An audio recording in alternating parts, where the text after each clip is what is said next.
Welcome to the Manders Mindset podcast.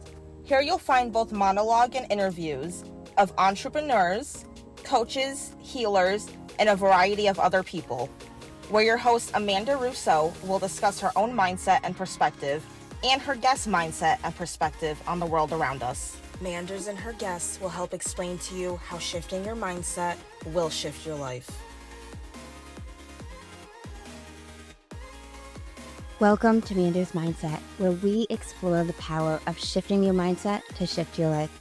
I'm your host, Amanda Russo, and I am so excited for today's episode. And I am here with Clementine Moss, and she is the founder and drummer of Zepparella.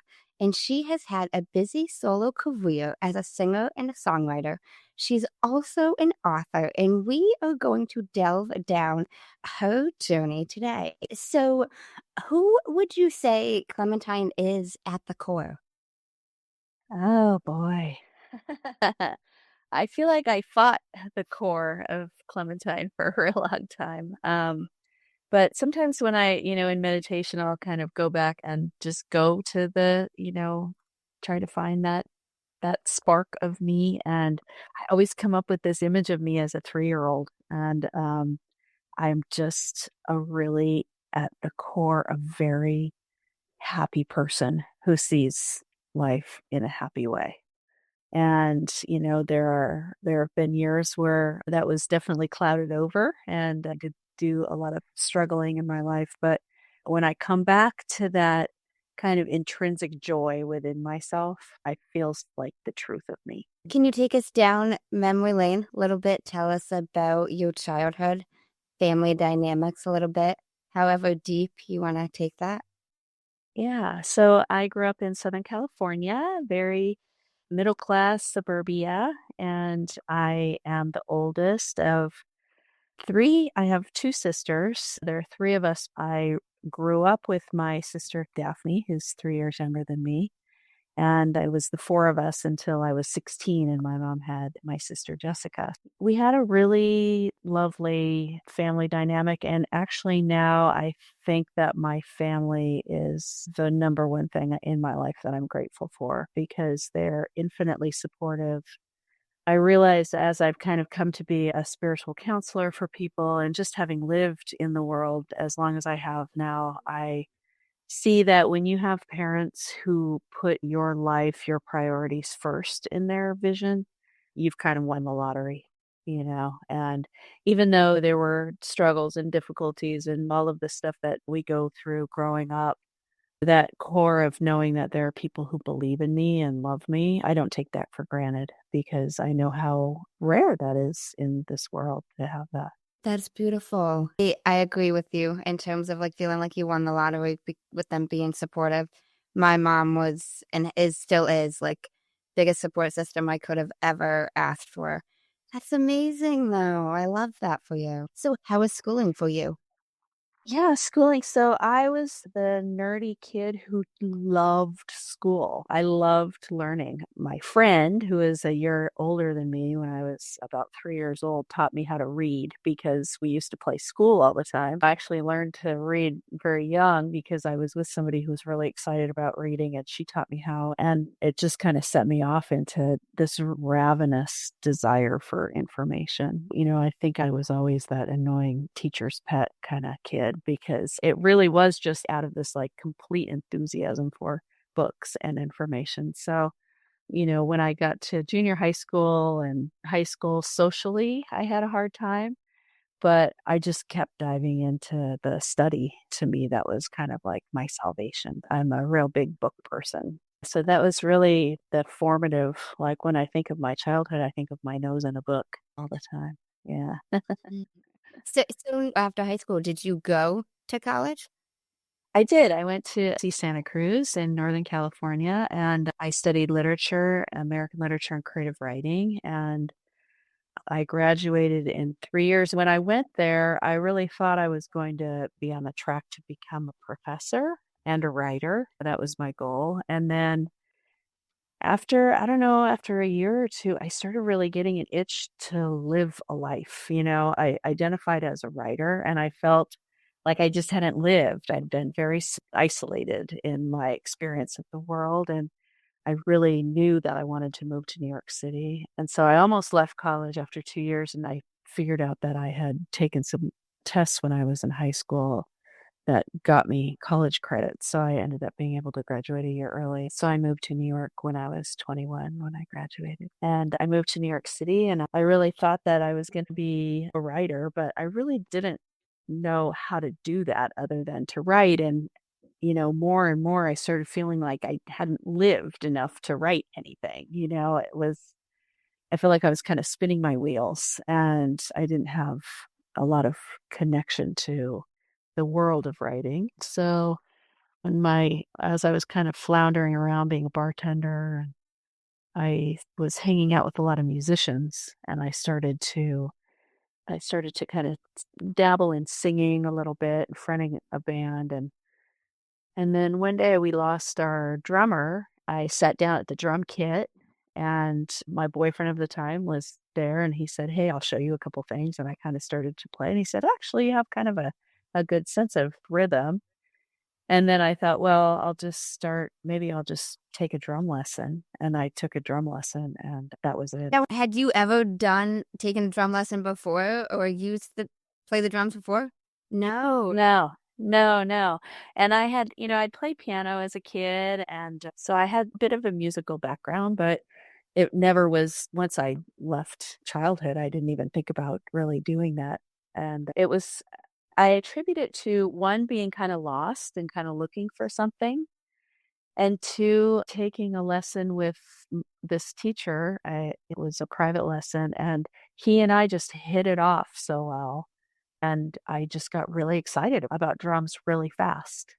And, my boyfriend of the time who I was living with was a recording engineer. So I was in recording studios and I was kind of starting to get the idea about how music is put together and what it looks like to be a musician. And then I was 27 years old and I thought, well, I feel like I have to pick something. I actually went to a psychic at the time and she said, "You have a lot of different ways you can go and you just have to devote yourself to one thing. Just pick one thing, for a couple of years, just say, this is what I'm going to do and see where it takes you." And so I thought, okay, that's good advice. I'm just going to do drums. Why not?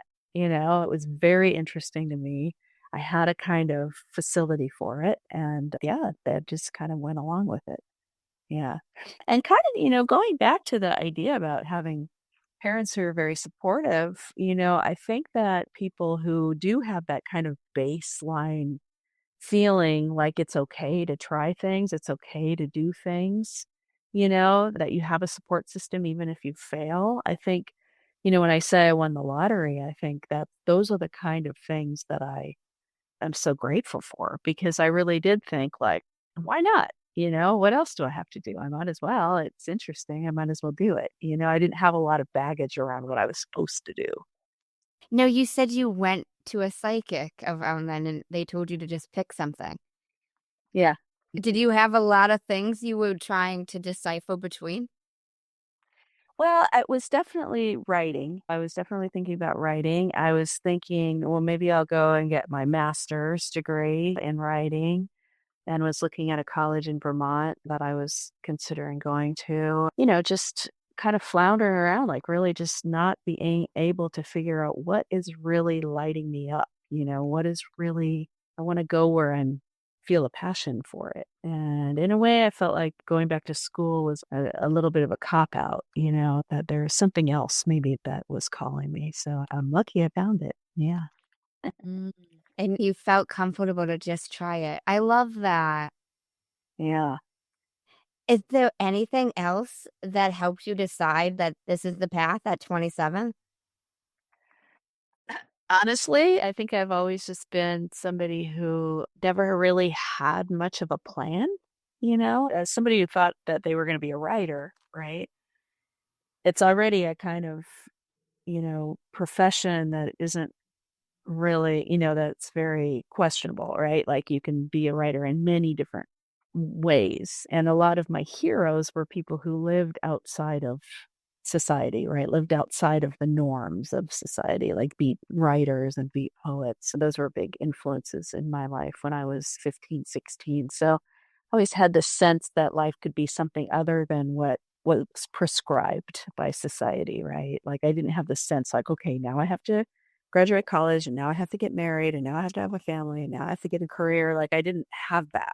So I think that really, that kind of childlike approach to things. It was good. What kind of immaturity, I guess you could say, in a way. It was a benefit for that because I started thinking, well, if I was a musician, then I could travel. And I really do want to travel more. And I could have a job while I'm traveling, and I kind of had that thought before I even really took a drum lesson. Like I was thinking like, oh, musician, that sounds like a good job. That sounds like it would be kind of a fun job. I could be creative with a group of people. I could be in collaboration with people. Well, yeah, let's see if I can play an instrument. It's so goofy when I look back. No, I love that. I love that. It almost seemed, well, even for myself, I won't speak for you, but like the societal pressure of like following the norms, like because you have such acceptance and support from your parents, it doesn't matter as much. Like That's right. this is what society says you do at X age. Like I'm 28 right now and not married. I don't have kids, but I live a life that not a lot of people would understand. But my mom is the biggest supporter, and I don't care about the like. I haven't checked the box. I haven't gotten married. I don't have kids. I'm very happy, and I've got a support system behind me. I'm so happy to hear that for you. I think that, if we can have an influence somewhere, and I think that people your age these days, I think they have more of a sense of that, really following their heart more than following the norm. When I was at that age, I didn't have a computer, I didn't have the internet, right? So it was not like I could see like when I was in college, I didn't have the internet to see all of my options, to see, oh, this person's a writer and oh, I could do it that way, or oh, I could get a job like that. I didn't have those things. I kind of was flying by the seat of my pants. Like maybe I would meet somebody who would tell me some information, but if not, then I was just kind of like spinning around trying to figure stuff out. And fortunately or unfortunately for me, it was books like On the Road, which were really influencing me, which are people who decide that they want to live in the moment and they don't need to follow society's norms, right? And so from an early age, those were the kind of writers that I really identified with. And so I had a very romantic view of what a life like that would be. And I was okay with being very, very, very poor.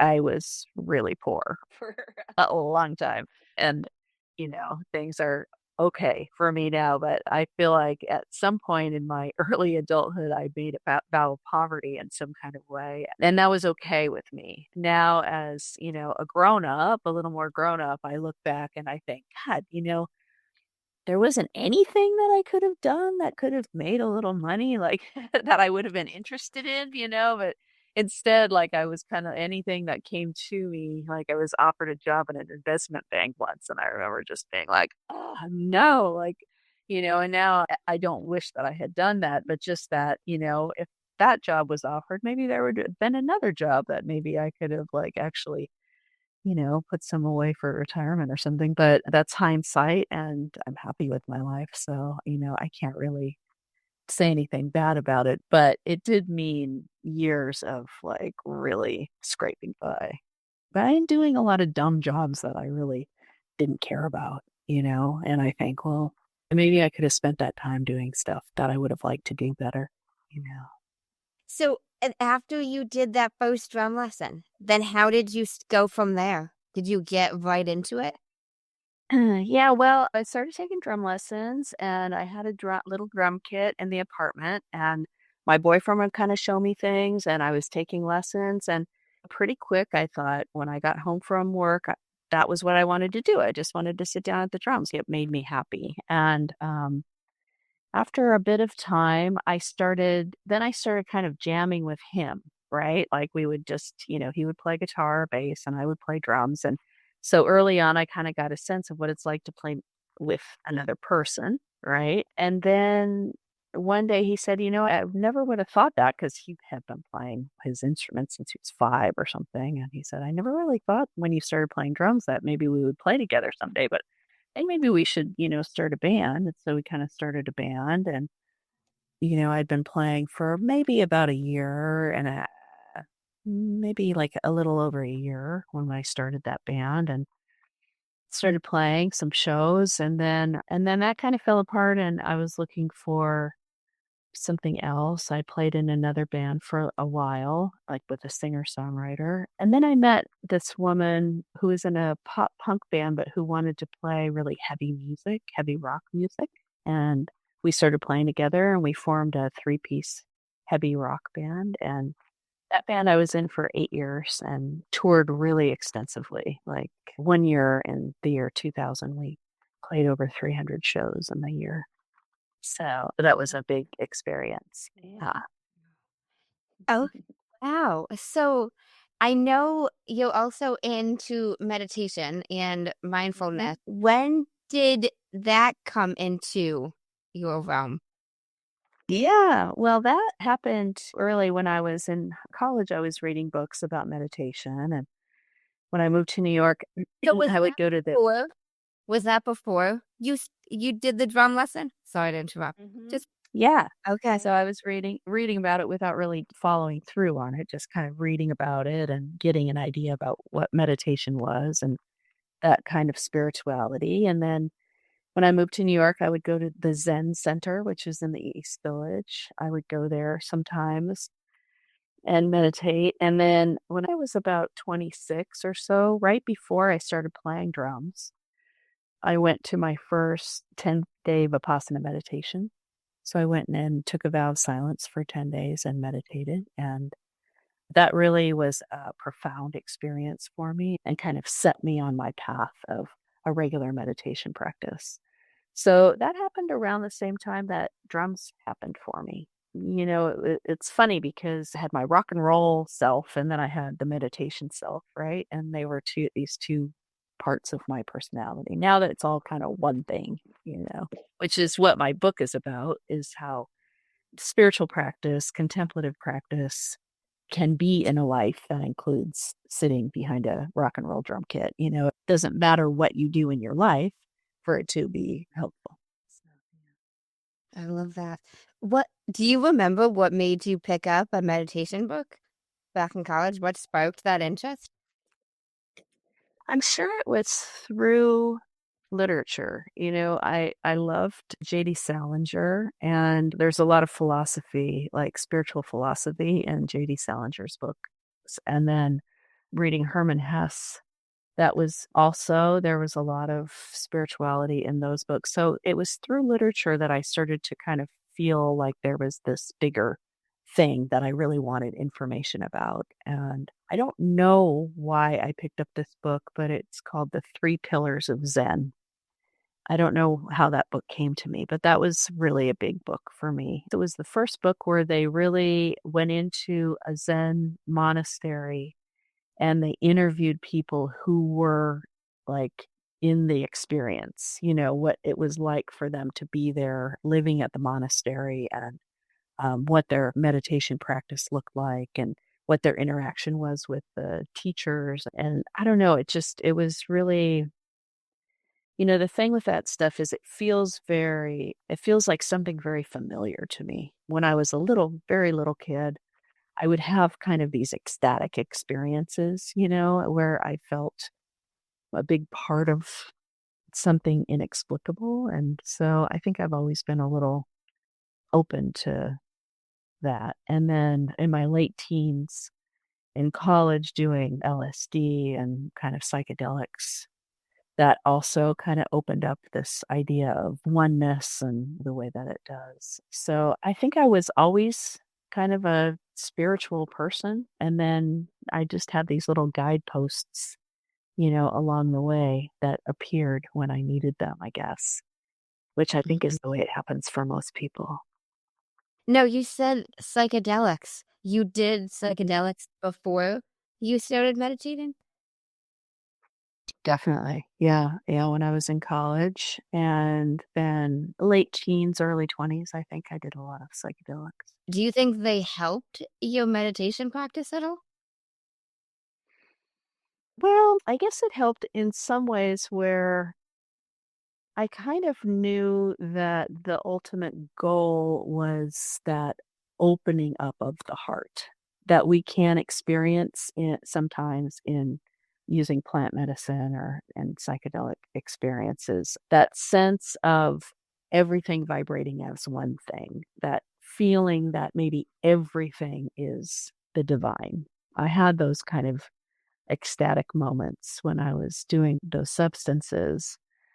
So then when I learned a technique of meditation in the silent meditation retreat, and I had a big experience of kind of the falling away of Clem for even just a split second, I recognized it as that place that I had been when under those hallucinogenics. So I don't know if it helped it, but it definitely felt like it was showing me some of the same things. For me, meditation is much deeper than those experiences because, when we're in meditation, we're sitting with the uncomfortable, right?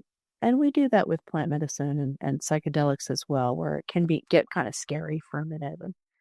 But in meditation, you're sober, you're sitting there, and you have to sit when you really don't want to sit there, when things come up that you don't want to look at or remember, when the body is in pain, when it's physically uncomfortable, when there's so many other things you'd rather be doing. Meditation means that you're sitting there and allowing yourself to be with those things. And I think that lesson is the greatest lesson we can take from meditation is to be able to confront the uncomfortable. I think that when we look at society right now, we're all kind of trained from an early age to run as fast as we can from the uncomfortable, run from pain, run from, sadness, run from sorrow and push it all away. And I don't think that really serves us in our spiritual path and in our daily lives. So, I kind of went deep there for a minute, but I do think that meditation is a much bigger benefit in knowing the self than I think those substances will give you a big experience. But then I'm not quite sure that long term understanding of who you are really comes through as much. Yeah. Would you say that meditation has helped you with playing music? Oh gosh, yes. And the music has helped me with meditation. Yeah. So when you sit in meditation and you're trying to focus your mind on one thing, say you're doing a meditation where you're watching your breath and your front attention is focused in on the breath, the more focused you can be on that one point in space, the more the background attention, that awareness of everything comes into focus, right? The more we busy the front mind attention, the more the back awareness of everything attention comes into focus. And playing a musical instrument is that way too. We sit and we're doing one thing over and over and over, trying to get it into our body, trying to make sure that we're playing it smoothly and easily and effortlessly. It's like muscle memory. We're focusing, and yet our background attention, especially playing drums, when I'm playing with four limbs, right? And so if I concentrate just on one of those pieces, it's not going to be as good as if I'm focusing on the whole, on all four moving together, right? So it's a good metaphor for the way that our mind works. If we're focusing too closely, then we can kind of get distracted. If we're not focusing enough, then our minds wander. So it's this play with attention, focus, and understand and awareness. And I think we find it in meditation. I think we find it in sports, when people are trying to do physical activity. And then we find it in playing music too. Yeah. That makes a lot of sense. Yeah, it's interesting. I really think I've learned a lot of lessons about attention and focus and peacefulness and breathing when I'm playing drums that I then can take to the meditation mat. And it's almost as if I'm looking for that same place, that place where your mind sits in the middle of everything, quiet, still part of yourself that never changes while the hurricane of the mind is moving, while the physical body is screaming at you, while your emotions are rising and falling. There's that still center of yourself. And it's the same as sitting on the drum kit where I'm sitting in that still center of myself while the guitar amp is screaming and there's a crowd applauding and there's, a lot of noise and lights, and I'm playing and trying to make sure that everything that I'm playing is in time and doing it well. If I'm in that still center of myself, everything feels effortless, right? Everything moves of its own accord and it's easy. Yeah. And Mhm. joyful. Yeah. I'm curious, what has drumming taught you about breathing?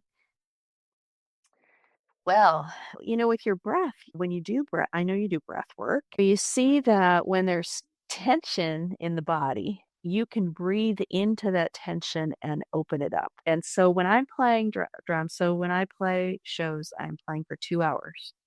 And that's a long set. There are some songs that are extremely exertive, and my muscles have to be, there's a tension in the muscles because I'm doing something that's difficult. I'm playing something. I think about the song, I play in a Led Zeppelin band, so I'm thinking about the song Rock and Roll, right? So it's 5 minutes and there are little stops in there, but it's a quick song. And so my wrist can get very tense, right, as I'm playing, because I'm doing this thing and trying to make sure that it's in time. And that thought that maybe I'm going to lose the time is a tension. The thought that maybe it's a difficult song creates tension. The part of me that wants to do it and knows that I'm never going to do it as well as it was done originally is a tension. Like there's all this tension that's building up in me. And so my breath is crucial. If I notice myself in tension, I just try to breathe as much as I can into my belly, try to breathe into my wrists, try to breathe into my body, try to breathe all the way down my muscles. I almost see it as my breath is like a river kind of running through me. And in that, I start to be able to feel, then it's almost like if you start breathing almost in a circle, it's like your body now is moving freely. It's not a tight, like trying to do something. There's an ease that comes with the breath. Yeah, it's crucial to drumming. It's such a physical activity. It's like a sport, right? So, you think about how in sports it's so important for people to just keep breathing, and even doing weights. I had a workout today and it's like I noticed that, it's like I'll hold my breath while I'm doing something. That's not going to help me. So many of us do, and like we don't even realize it. But like you becoming aware of it, that's the first step, you know? And I noticed it, sitting on, for 10 days, meditating for 11 hours a day and sitting there, and I noticed how deep my breathing became. In that first 10-day meditation retreat, you take a vow of silence, so you're not speaking to anybody. You're in a little silo of your own mind. And after a few days, I remember thinking, I don't think I've ever breathed like this before. Like, I don't think I've ever breathed so easily and deeply all the time, because you just become this breathing machine, as you're sitting in meditation. And you notice when your body becomes tense, when emotions start rising or thought forms start rising, and it tenses up the body, and how your breath becomes shallow. I mean, you see it so clearly.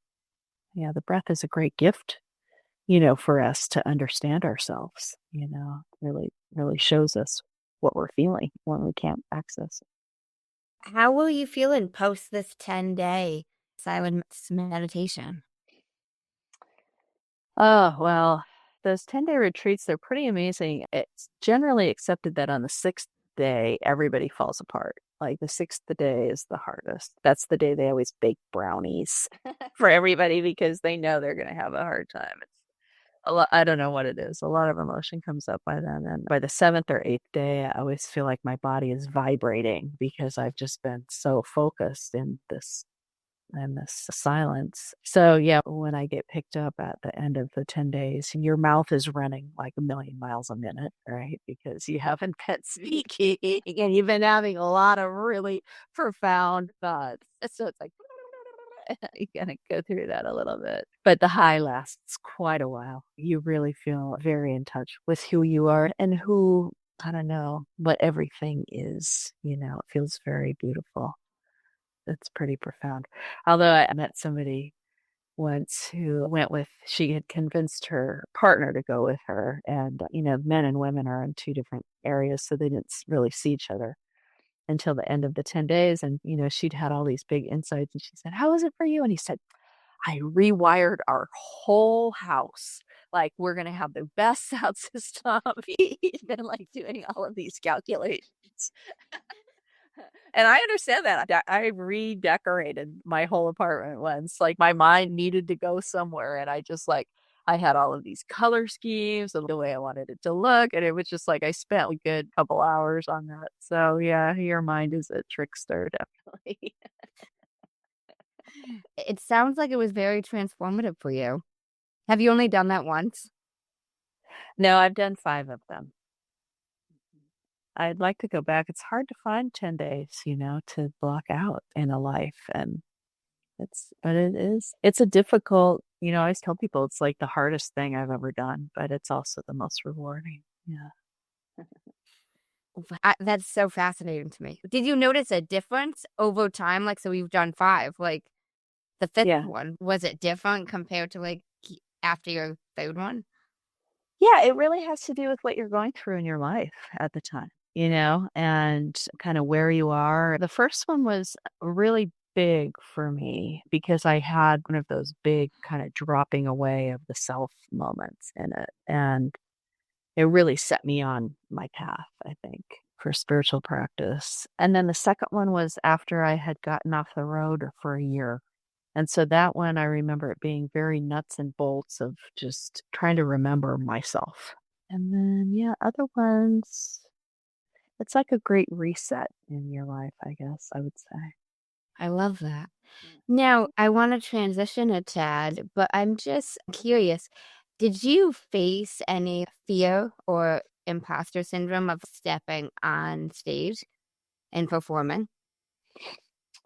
Well, I didn't feel that stepping on stage as much because for some reason, since I was a really little kid, I just felt really comfortable on stage. Any opportunity when I was a kid to be on stage, I would be on stage. And I don't know why that is.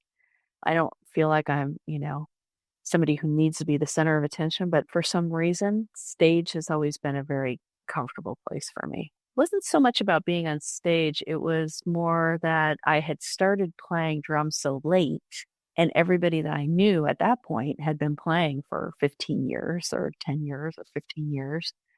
And so for most of my career, I felt like an imposter because I felt like I didn't do the things that most people did. I mean, my nephew now is 16 years old and he's in jazz band and marching band and orchestra in school. He's a drummer and he's getting that education that a lot of musicians get in school. So I always felt a bit of an imposter in drumming. But in a way, it was also very freeing because I just kind of made my peace with, okay, I'm always going to be the worst musician on stage and any show that I'm at because I will have been playing less than anybody else on stage.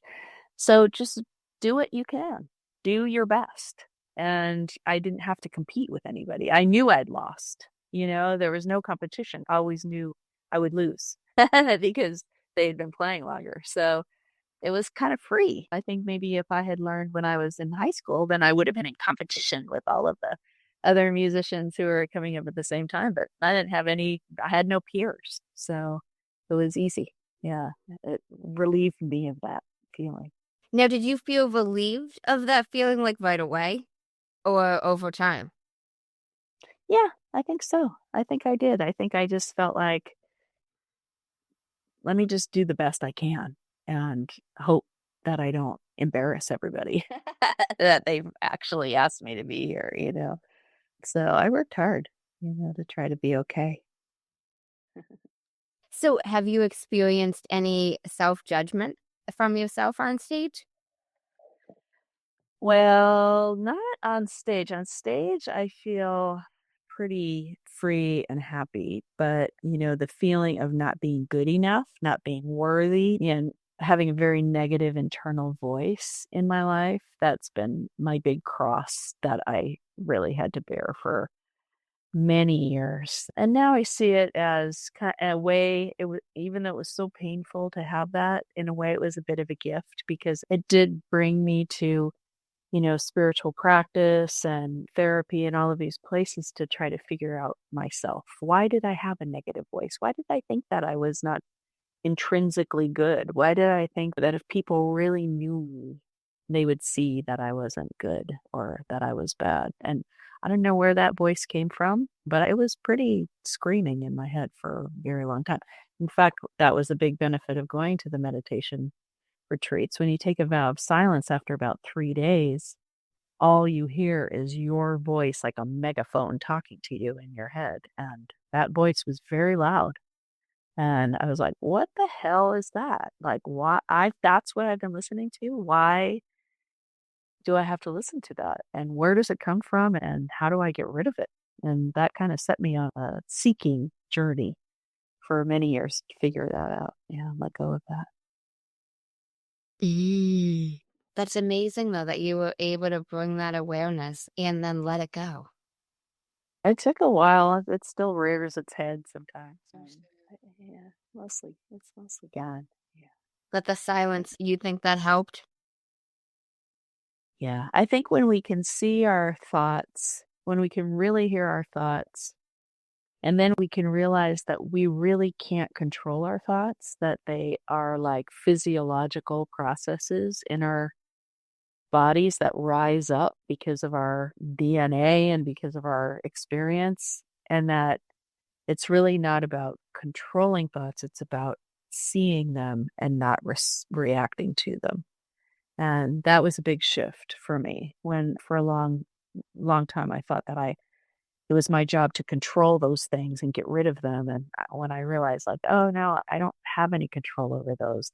They're just going to rise up and I'm just going to realize that they're telling me lies and they're doing that to try to keep me safe. But, I don't need to listen to them, then things really shifted for me. Yeah. I think we hear a lot, oh, you got to control this is the way we control our mind. And I just don't think we can.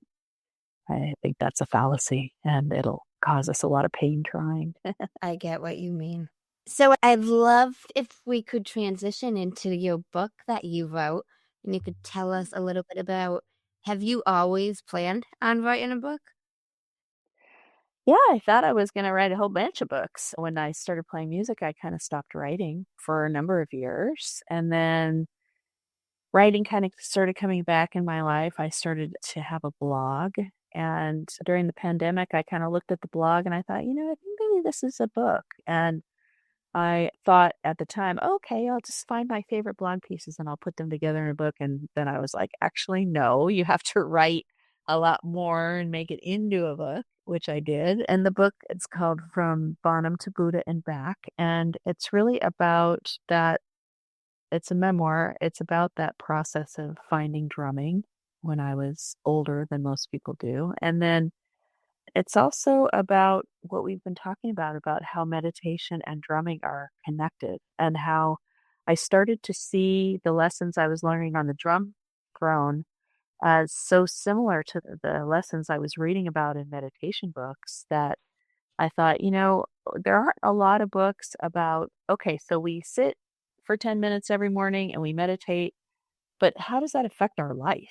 What happens in our life when we're in traffic and we see anger rising up in traffic, or we haven't slept enough, or we have to do something really difficult and there's all these obstacles in front of us? Like, how does meditation help in those situations? And I thought that I would write about being on the road and how I could see all of the mindfulness I did off of the road seeping into my road stories of having to drive all day and then get out of the car and unload and the equipment and set it up and sound check and find dinner and then play a show and then break everything down and go to the hotel and wake up early and drive the next day. It's just, on the road, it's an intense life. And how does meditation help me in that? And maybe that would help other people see how meditation could help them in their lives, no matter what they're doing. That's beautiful. So, you said you had planned on writing a lot of books, but now this is the only book you've written so far, right? Mm-hmm. Mm-hmm. Do you see yourself writing more? I do. There's two things that are kind of percolating in my head. So we'll see. I've been writing a lot of songs in the past few years. My output kind of shifted to songwriting. So I have a record coming out. I just put out a record. I have another one coming out at the end of May. So songwriting is really kind of, after the book was done, that's what kind of grabbed me to do. So that's where I've been focusing a lot of my energy, that and playing shows and working as a spiritual counselor. That's amazing. Now, as a spiritual counselor, how did you get into that? Yeah, I've been thinking for a long time. I get to be a musician. I love being a musician, but I wish that I could do something that was a little more tangibly assisting other people. And so I took a 2-year certification in contemplative psychotherapy, so like Buddhist psychotherapy. And at the end of that, it was suggested to me that I go to investigate this shamanic program in Berkeley, California. And so I went to a course. The shamanic journey was the first course that I did. And when I walked into the class, there were about 20 people in the class, and sat down and the drums came out. And suddenly all these light bulbs came on in my head, like, oh, wait a minute, like, I think maybe I'm supposed to be here. Like, the drum is a spiritual instrument for me. The drum kit is, and I'd never played, a frame drum, but when that came out and I understood it, all of the benefits of using that in meditation and journeying, yeah, I felt like maybe my life had been bringing me to this place. I started studying with the teacher there. The name of the school is The Sacred Stream, and the teacher's name is Isaguchi Ardi. And she's developed a couple of wonderful modalities, and one of them is called depth hypnosis, which combines Buddhist psychotherapy and shamanic practices and Western psychology into a really beautiful healing modality. And so I am certified as a depth hypnosis practitioner. And then she also teaches a form of shamanic counseling using shamanic techniques in a therapeutic environment. And so I was certified as a shamanic counselor as well. And then I became a minister of the Sacred Stream, and I got plant medicine certification so I can help people understand their plant medicine experiences, and a couple of others wonderful healing modalities. And so I do that when I can to help people. Depth hypnosis is a really wonderful therapy for people with PTSD, anxiety disorders, and depression. So those are the kind of situations I work with. That's beautiful. It all seems so synchronistic. Doesn't it? Yeah. It does. It does. I love Strange. that. Yeah, I know. I know. It's funny. That's so beautiful, though. Yeah, I know. I'm so grateful for drums. I feel like drums have given me so much in my life. I don't know. I love drumming. That's great. Now, I'm curious. I tend to ask a lot of the guests this if they have experienced at some point in their life. A lot of us have experienced multiples, but I'm curious if you've experienced your biggest aha moment where you shifted internally or things around you shifted, an aha moment. Let's see. Boy, I feel like I've had many of them. Um,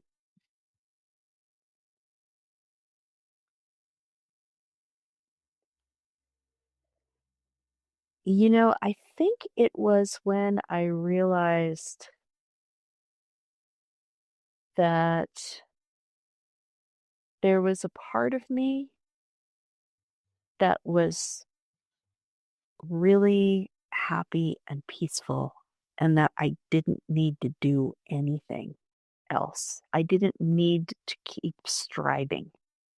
And most of my life I was hell bent on the future, right? I always had things that I'm an Aries, right? So I'm always moving forward. I'm always going towards something, always feeling like there's something else. There's something necessary. There's something more I need to heal from or learn from or get better at or be better or be a better person. And I feel like there was a moment, and I can't even tell you when it was, where I really just was here.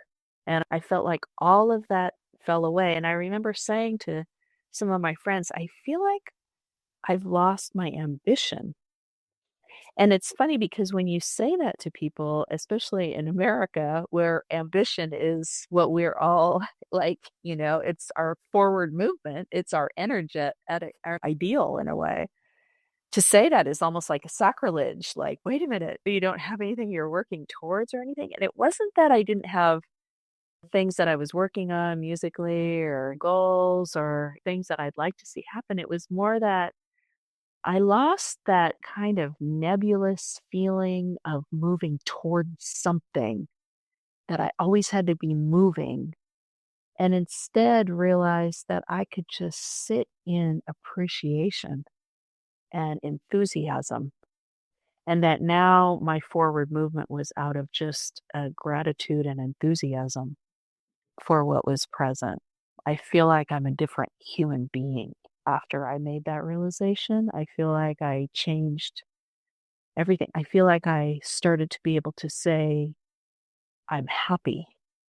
And, even that feels hard for a lot of people to say. It feels like we shouldn't be allowed that or something, especially when we look in the world and there's so much suffering. And, it's like, oh, if you're happy, you don't say it, because how come you get to be happy? And there's so much suffering. And yet when I let all of that noise go and just be in the center of myself, in the center of this moment, like, I'm happy, I'm grateful.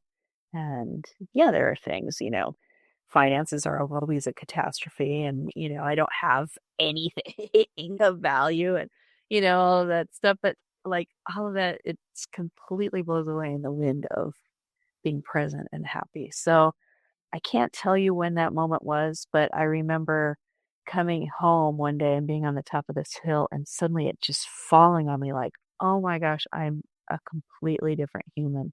Like, I see the world and myself completely differently now. And it was through the work that I did, the shamanic work I did, the depth hypnosis work I did, the personal work I did, the years of meditation all brought me to that. That's amazing.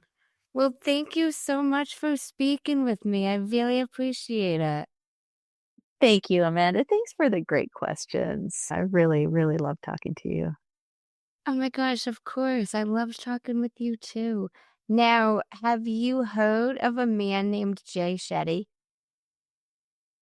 Ah, yes. Who is that?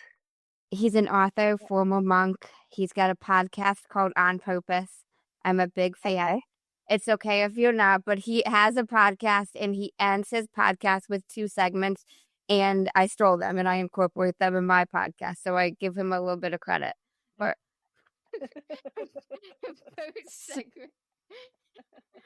the first segment is the many sides to us, and there's 5 questions, and they need to be answered in 1 word each. Okay. What is 1 word someone who was meeting you for the first time would use to describe you as? Smiley. What is 1 word someone who knows you extremely well would use to describe you as? Goofy. What is 1 word you'd use to describe yourself? Happy. What is 1 word that if someone didn't like you or agree with your mindset would use to describe you as? No. Flaky. What is one word you're trying to embody right now? Gratitude. Second segment is the final 5, and these can be answered in a sentence. Okay. What is the best advice you've heard or received? To follow your enthusiasm. Why is that the best advice? Because our enthusiasm it's connected to our life force, our creative force, our life energy. And I think that's connected to our purpose, our reason for being, and the thing that will bring us to our highest self, our happiest self. Yeah. What is the worst advice you've heard or received? Worst advice. That it has to do something with money.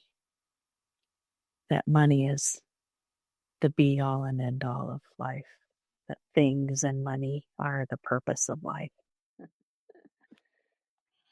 What is something that you used to value that you no longer value? I think it's not that I don't value it, but maybe I have a different relationship with physical beauty. If you could describe what you would want your legacy to be as if someone was reading it, what would you want it to say? I would like to think that I inspired people to find what makes them happy. Love that.